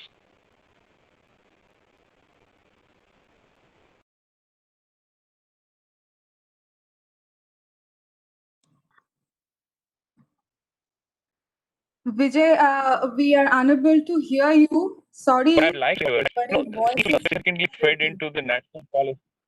So I'll just say that this project needs to be to be presented to policymakers in Delhi, and so that they can replicate it in many other locations, and do sort of take the idea to many places. And I think the fact that BRLF is involved makes that possibility easier. So I will just stop here just by congratulating all of you for the fantastic work done and very good presentation. Thank you. Thank you, Vijay. Thank you so much. Actually, while the session was going on, we had few questions from our participant, though it was not to any specific speaker, but I would like to flag it and I would request the speakers if they can respond to the same. So one of our participants has actually asked that it is a good model and how can it be replicated? So there is a question around replicability. And he has also asked that how to create an enabling ecosystem. Is there some possibility around the same? So I'd like the speakers, if any one of you want to take up and respond the same. Yeah, this is basically, so far as the replication issue is concerned, as we have seen when we are doing Usharmukti, there is an interstate exchange program organized by the Government of India in the Ministry of Rural Development with the NREGA kind of kingpins from 10 different states. So basically the commissioners or the additional commissioners, some of the field level functionaries, they visited, and that was organized in West Bengal. And we organized the entire thing in the western part of the state, in the Usharmukti area. So they visited Usharmukti areas, they were enthused with the ideas, what we could do there and all those things. And finally, some of the states like Odisha and then again Jharkhand, Chhattisgarh, they kind of appear to be very eager to have similar kind of initiatives. Probably no, I know that some of them talk to BRLF and some of them either through the NREGA kind of division itself or through some other program, they are trying to develop some kind of a partnership. It's basically someone has to take the lead, and then a lot of documentation of what exactly has gone into it. So if that documentation is shared at different level, as Vijay has said, Mr. Mahajan, that this has to be presented to the Government of India at Delhi. Yes, true. We presented some of the insights in several interactions in Delhi, and especially in the kind of performance review committee meetings in the ministry, where I was asked to present our kind of West Bengal experiments and experiences. So those are some of the areas where we presented, and this was taken. In fact, there were several visits from the other states to West Bengal to see exactly how these things are done. So if there is commitment, if there is appropriate leadership kind of a thing, and if someone starts thinking the way, I mean, aligning his thinking towards from kind of sporadic interventions in MT-NREGA to a kind of a full-fledged DPR-based approach, probably replicability should not be much of a problem. And there are partners, there are civil society organizations in every state who can positively be roped in for doing this kind of activity. Thank you, Sharnamai. Thank you so much, sir. And I think we are kind of at the end of this session, and I would like to give my heartfelt regards to all the speakers and to also our participants who were very patient and actually brought out the potential of the session and helped me to also moderate through. So it was wonderful talking to all of you together, and I would like to say that we will meet in the other part of the year, probably in a much less virtual medium. So wishing all of you all the best and good health. Thank you so much. So we end the session here. Thank you so much. Thank you. Thank you, Saranbhai. Thank you. Thank you, sir.